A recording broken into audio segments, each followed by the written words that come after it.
out, because it will confuse you when they have all these different ways to do something. That's why you can't look at it until you know what it has to be. Then you look at it and find out which one of them says that. Let's look at the next one, same kind of thing. It says Nick cut 2 lengths of copper tubing, each 1.45 meters long, from the piece shown below. So it's a 4-meter thing, and he's gonna take 1.445 away 2 times, right? Take it away from 4. You're looking for something that says 4 take away 1.45 2 times. Number 3. You see, number 3. But you had to know what you were looking for. All of them have the same numbers in them. It could be very confusing to figure out, where does the 4 go? Where's the 1.45 go? Where, you know, where's the 2? But if you know it's got to be, they got to take it away 2 times, because that's what the words told you. And they're all coming away from the 4. You're looking for something that says 4 take away. And so it's going to be number, I mean, all of them have 4 take away. But the first one says 4 take away 2. They didn't take away 2. They took away 1.45 2 times, you see. Number 2 says take 1.45 from 4 and then multiply that answer by 2. That's not what we said we had to do. Next one says what we said. Take 4 and take from that 2 145s. And that's what it's correct. The next one says take 1.45 from 2. We're not taking 1.45 from the 2. The 2 means that we did 1.45 2 times. You see what I'm saying? So that lets you know that's not in. The last one says just take 1.45 from the 4.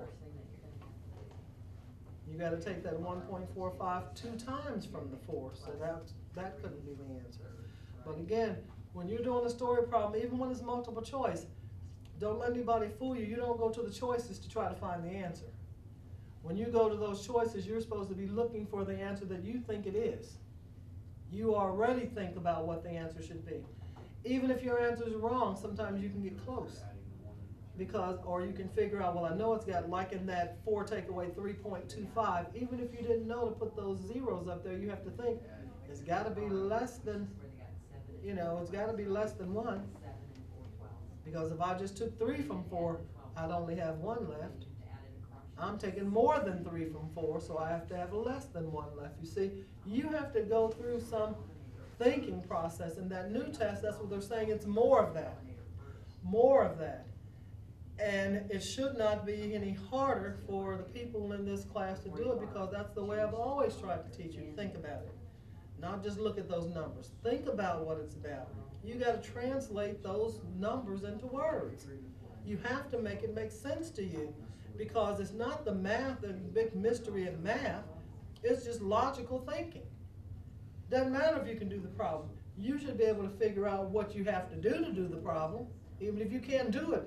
You know, I'm telling you, I was telling somebody the other day, I took bowling as a PE class in college because I needed another class, and I figured that's free bowling. I mean, you're paying for it when you pay for tuition, but you don't have to pay for a game. And I'll tell you, we had a final on a midterm on it, and they taught you that, you know, those arrows, if you go bowling or know about bowling, there's arrows in the floor. And they tell you, if you get that ball to roll right straight down this arrow and hit that pocket right there, you're going to get a strike. Now, I can tell you what has to happen. Doing it is something different, you see.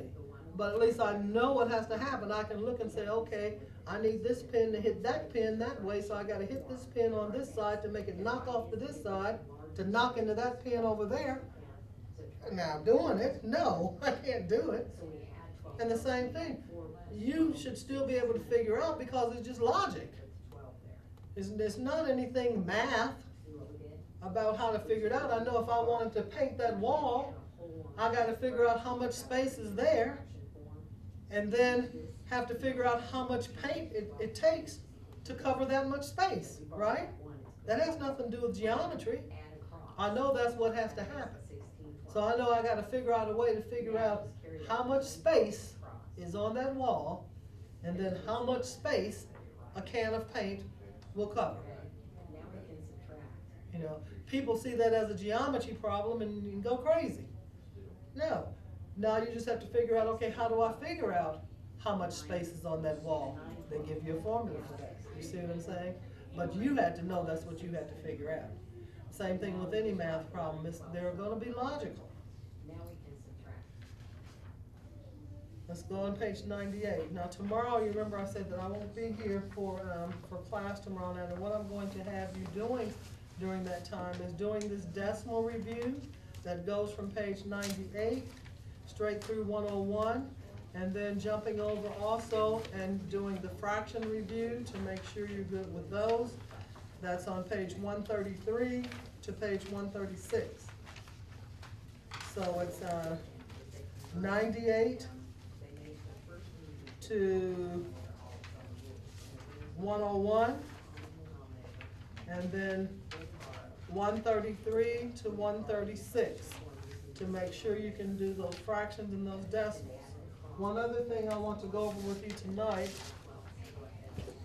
is called scientific notation. Every test I've ever taken, a math test anyway, has almost always had a scientific notation problem. They're very easy to do if you know what to do, and very difficult if you don't. So I want to make sure that you are familiar with it. Scientific notation just means the way that scientists and mathematicians write huge numbers. They have a sort of shorthand, if you will, for writing these big numbers instead of writing all these zeros, zeros, zeros, zeros. We don't even have a word for this number because we don't deal with numbers this big. You know, we have million, and then now we've gone to dealing with billion, and now with the national debt we hear trillion. But after trillion, our kids and grandkids, I guess, will be dealing with the quadrillions and the cinquadrillions or whatever. They'll come up with words for them then. We don't have words for them because we don't deal with that. And so we haven't given them a name. You know, like I said before when I talked about bases, we call that 10, we just gave it a name. It's really not 10, it's just one of the base and no units. But since we deal with it all the time, we've given it a name to make it easier. Same thing with this.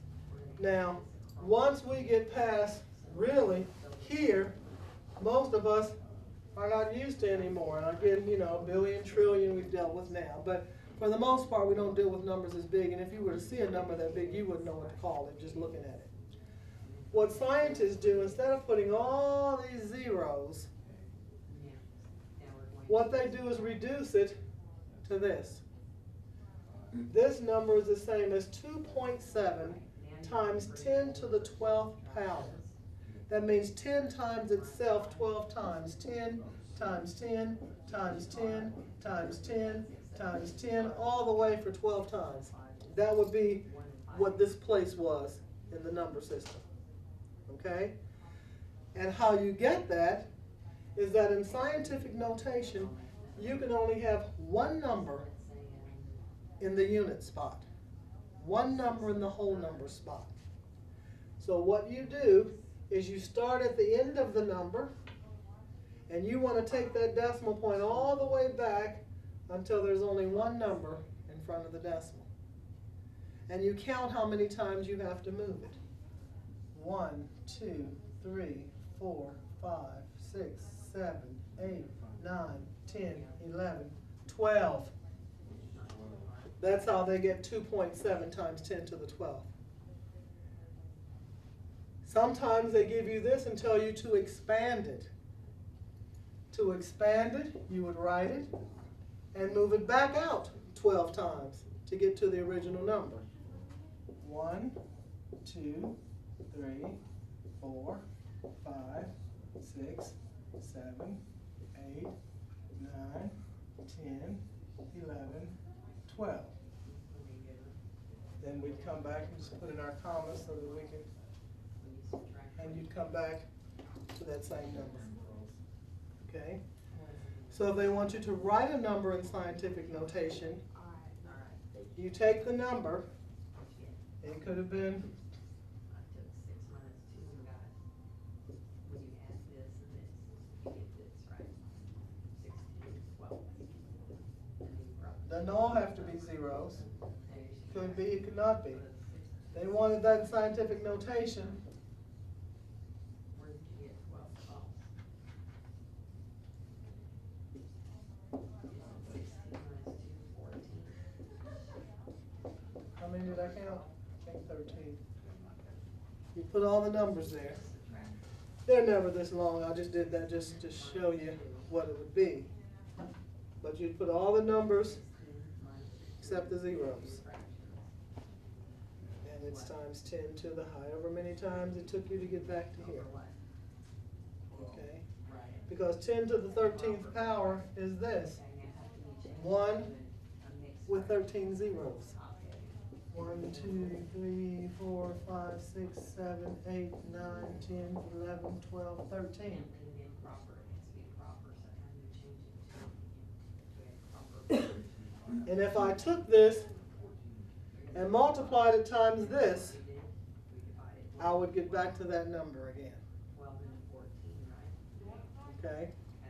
So that's just a way of writing those long, long numbers in shorthand. Scientists deal with large numbers like that when they talk about 12. distances maybe between planets, So you now we know, turn this into or whatever else scientists measure and talk about. one and But they one. deal with these huge, big numbers with lots of zeros after them, and they don't write all those zeros. That just